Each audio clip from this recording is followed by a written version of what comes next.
వరుసగా ఎన్కౌంటర్లు జరుగుతూ ఉన్నాయి. మొన్న కూడా మనం కట్టా రామచంద్రరెడ్డి భౌతిక కాయం దగ్గర కూడా గతంలో వెళ్ళడం జరిగింది. దాంట్లో భాగంగానే ఆ రోజు మాట్లాడినటువంటి గాదే ఇన్నయ్య గారు ఎవరైతే ఉన్నారో గాదే ఇన్నయ్య గారు సైతం కూడా ఆ యొక్క ఎన్కౌంటర్ని బూటకి ఎన్కౌంటర్ లొంగిపోయినటువంటి మావోయిస్టులు ఇచ్చినటువంటి సమాచారం ప్రకారమే వాళ్ళని పట్టుకొని చిత్రహింసలకు గురి చేసి చంపిల్లు అన్నటువంటి దానిపైన గాదే ఇన్నయ్య గారిని అరెస్ట్ చేయడం జరిగింది. మనకు కూడా నోటీసులు కూడా జారీ చేయడం జరిగింది. మనం కూడా విచారణ కూడా వెళ్ళడం జరిగింది. సో ఇప్పుడు మన ముందే ఉన్నారు రామచంద్రారెడ్డి వైఫ్ ఉన్నారు. సో ఆ రోజు కూడా రామచంద్రరెడ్డి భార్య గారు కూడా ఆ రోజు ఇంటర్వ్యూ ఇవ్వడం జరిగింది, మాట్లాడడం జరిగింది. ఒకసారి మరోసారి మీ ముందుకు తీసుకొచ్చేటువంటి ప్రయత్నం చేస్తాను. ఒకసారి మాట్లాడదాం. ఈరోజు పుల్యంలకు కూడా రావడం జరిగింది. మావోయిస్టు హనుమంతు చనిపోయిన తర్వాత ఆ భౌతిక కాయాన్ని చూడడం కోసం, ఆ యొక్క అంతిమ యాత్రలో పాల్గొనడం కోసం తను కూడా రావడం జరిగింది. ఒకసారి మాట్లాడేటువంటి ప్రయత్నం చేద్దాం. అమ్మ నమస్తే, బాగున్నారా?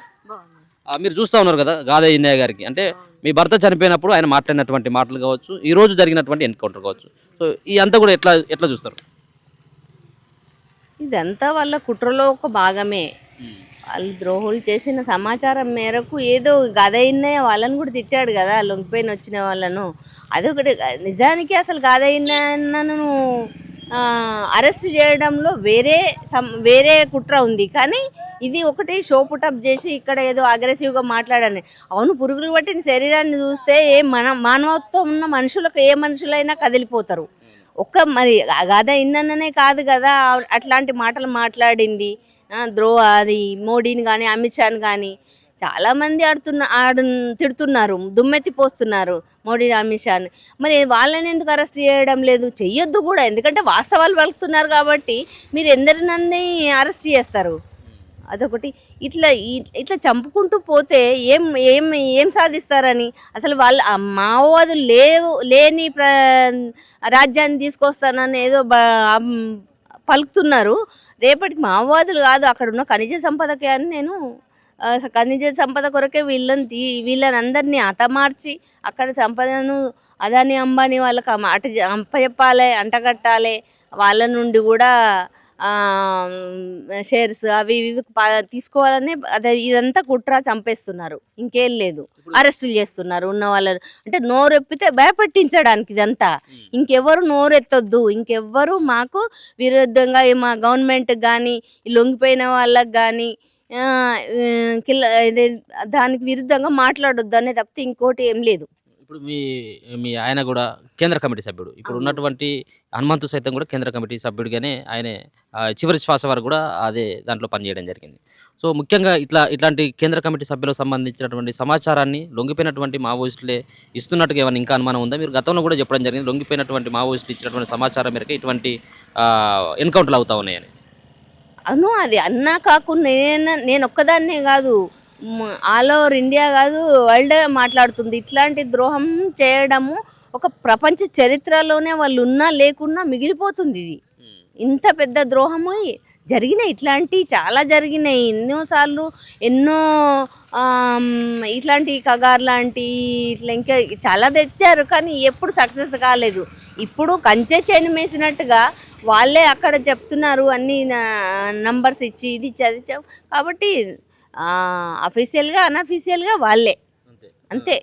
ఇది ఎందుకంటే అందుకే వాళ్ళు గత సంవత్సర కాలం వాళ్ళనే కాదు, వాళ్ళకి సపోర్ట్ చేసిన బయట వాళ్ళు కూడా ఉన్నారు చాలామంది.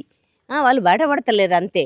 లేకపోతే వాళ్ళిద్దరిదే కాదు, చాలామంది బయట వాళ్ళు కూడా వాళ్ళకి సపోర్ట్ చేసి గవర్నమెంట్ కూడా వాళ్ళకి సపోర్ట్ చేసేటట్టు చేసిండ్రు బయట ఉన్న వాళ్ళు. కాబట్టి ఇదంతా వాళ్ళకే ఇదంతా చరిత్రలో పుటల్లో నిలిచిపోతారు. ఆ రకంగా అప్పుడు నిలిచిపోయారు త్యాగాలు చేసి, ఇప్పుడు ఇలాగ నిలిచిపోతున్నారు.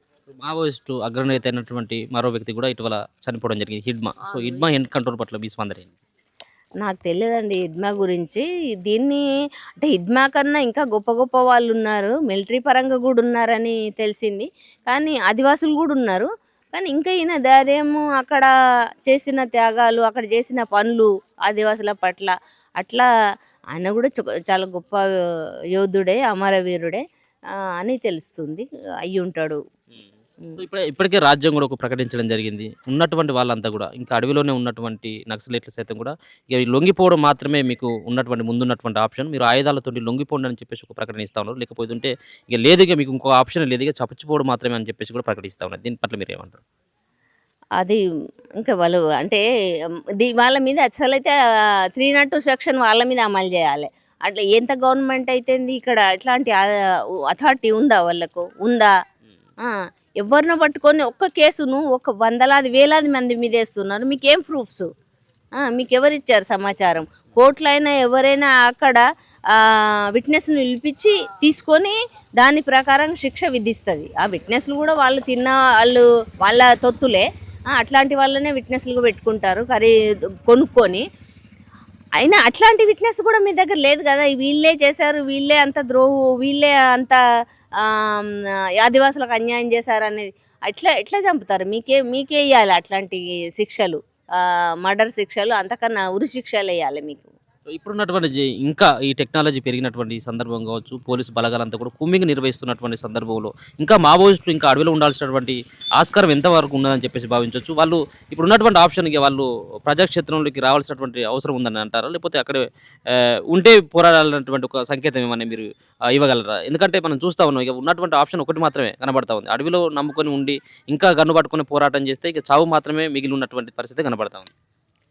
ఇంకా వాళ్ళు ఇన్ని సంవత్సరాలుగా ఆదివాసులకు ఏం చేశారని తెలియని వాళ్ళు మాట్లాడుతున్నారు.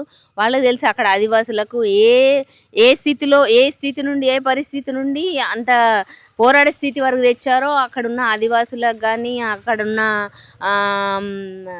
బలగాలకు కూడా తెలుసు ఎట్లాంటి పరిస్థితి.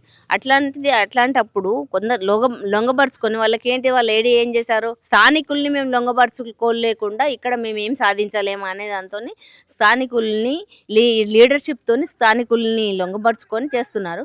ఇప్పుడు పరిస్థితులు మారినాయి కరెక్టే. అప్పటి అట్లాంటి పెత్తందారితనాలు అవన్నీ లేకున్నా కూడా సాయుధ పోరాటం జరుగుతుండగానే ఇన్ని అత్యాచారాలు, ఇన్ని దౌర్జన్యాలు, దోపిడీలు జరుగుతున్నాయి. అది లేకుంటే ఇంకా విచ్చలవిడిగా ఇంకేం లేదు. వాళ్ళను కట్టుబట్టలతో వెళ్ళగొడతారు అక్కడ ఆదివాసులను. ఉంటే బాగుంటుందని నేను అనుకుంటున్నాను. కానీ చావోరేవో వాళ్ళు తేల్చుకున్నారు, ఇంకా మనం చెప్పినా వాళ్ళు రారు. ఏదో వీళ్ళు ప్రాణభీతి ఉన్నోళ్ళ ఇంకా లేకపోతే అనారోగ్య కారణంగానే వచ్చారు రమ్మని పార్టీ కూడా పిలుపునిచ్చింది. మీకు చేత కాకపోతే రండి, కానీ ఆయుధాలు తీసుకొని రాకండి అన్నారు. అట్లా టార్గెట్ చేశారు. వీళ్ళు కూడా దానికి రాజుదాదా, కోసదాదా ఇంకా కొంతమంది వాళ్ళు ఒక స్టాండ్గా ఉన్నారు.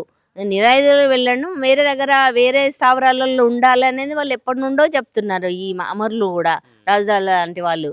కానీ సాయుధ పోరాట విరమణకు వాళ్ళు కూడా వ్యతిరేకించారు కాబట్టి వాళ్ళు టార్గెట్ అయ్యారు. ఇంకా ఆప్షన్స్ ఉన్నాయి కదా, అంటే ప్రజాక్షేత్రంలోకి వచ్చి కొట్లాడేటువంటి ఆప్షన్ కూడా మావోయిస్టుల ముందు ఉన్నటువంటిది. కేవలం అడవిలో ఉండి కొట్లాడాల్సిన అవసరం ఉంది. బయటకు వచ్చి రాజకీయంగానో పార్టీలు పెట్టో లేకపోయినట్టు ఏదంటే ఎంత చేసి కూడా మనం అనుకున్నటువంటి లక్ష్యాన్ని చేరుకోవచ్చు కదా. అడవిలో ఉండి మనం ఎందుకు పోరాటం చేయాల్సినటువంటి అవసరం ఉంటుంది? సిపిఐ మనం ఎంతో కాలంగా ఆ పార్టీ పుట్టినప్పటి నుండి చరిత్ర మనకు తెలుసు. అది ఎవరు సాధించారండి? ఎవరిని సాధించనిస్తున్నారు వీళ్ళు? మంచి వాళ్ళు ఒకరిద్దరు పార్టీలకు, బుర్జువా పార్టీలకు కూడా మంచి వాళ్ళు వెళ్ళినా కూడా వాళ్ళని కూడా మొత్తము మళ్ళీ వీళ్ళలాగా దగాకోర్లు, ఏంటి మన ఇవి లంచాలు లంచగొండులకే అక్కడ స్థానం ఉంది బుర్జువా పార్టీలలో కూడా. అట్లాంటిది నాకైతే ఎన్ని కొత్త పార్టీలు పెట్టినా ఏం చేసినా కూడా రాదు. అది నిమిత్త మాత్రంగా ఏదో వాళ్ళు చేయమంటున్నారు, వీళ్ళు చేస్తున్నారు. కీలుబొమ్మలు కాబట్టి చేస్తున్నారు. మనుషులు కీలుబొమ్మలు అయిపోయారు. నోటుకు ఓటు అనే పద్ధతిలో వచ్చింది కాబట్టి అంతే. తప్పితే ఎప్పుడు ప్రజలకు నిజంగా నేనేమంటున్నా అంటే గవర్నమెంట్ని కూడా ఇప్పుడు లొంగిపోయిన వాళ్ళని కూడా నేను అడుగుతున్నాను. నిజంగా ఆదివాసులు అన్నట్టు ఇప్పుడు వీళ్ళు లొంగిపోవడంతో ఇది డిమాండ్ చేశారా, అక్కడ బలగాలను రప్పించండి బస్. అది ఒకటి పెద్ద బలగాలను రప్పించి అక్కడ ఏమీ తవ్వకాలు లేకుండా అక్కడి ఆదివాసులను షెడ్యూల్ 5 అంటున్నారు కదా, అది అమలు చేయించండి. మీరు ఇంకా ఏ పార్టీ పెట్టవసరం లేదు, అది చేయించండి. అది బలగాలను వెనక తెప్పించండి చాలు. అది 5th షెడ్యూల్ 6th షెడ్యూల్ అమలు చేయించండి. ఇంకా మీరు బయటికి వచ్చి కూడా చాలా పోరాడారు ప్రజల కొరకే, ఇప్పటికీ ప్రజల కొరకే పోట్లాడుతున్నారు, ప్రజల కొరకే బతుకుతున్నారని మేము అనుకుంటాం. అప్పుడు 45 సంవత్సరాలు కూడా ఆయన అడవిలో ఉన్నటువంటిది హనుమంతు యొక్క జీవితం కూడా చూస్తే ఏమో పూరి గుడిసే. సో ఆయన యొక్క ఎన్కౌంటర్ పట్ల మీ ఉద్దేశం ఏంటి? అంతే ఇప్పుడు ఈ మధ్య వాళ్ళను మనము ఫోన్ నంబర్లు ఇచ్చి మన ఈమెయిల్ ఐడీస్ ఇచ్చి అందరిని పిలిపించుకుంటున్నాం మనము. పిలిపించుకొని ఇప్పుడు ఈ మధ్య ఒడిశా నుండి 21 మంది సరెండర్ అయ్యారు కదా. బహుశా వాళ్ళు ఇచ్చిన సమాచారం మేరకు ఈయనను పట్టుకొని చంపారు. అది ఎన్కౌంటరు అనేది అదో కట్టుకథ. గవర్నమెంట్ ఆడేది, గవర్నమెంట్ చెప్పేది ఒక వాళ్ళకు ఉతపదంగా మారింది అది, అంతే కదా. కాకపోతే అందరినీ పట్టుకొని చంపారు. వీళ్ళని కూడా, ఈయనను కూడా, ఈ 6గురిని కూడా అలాగే చేసేసారు.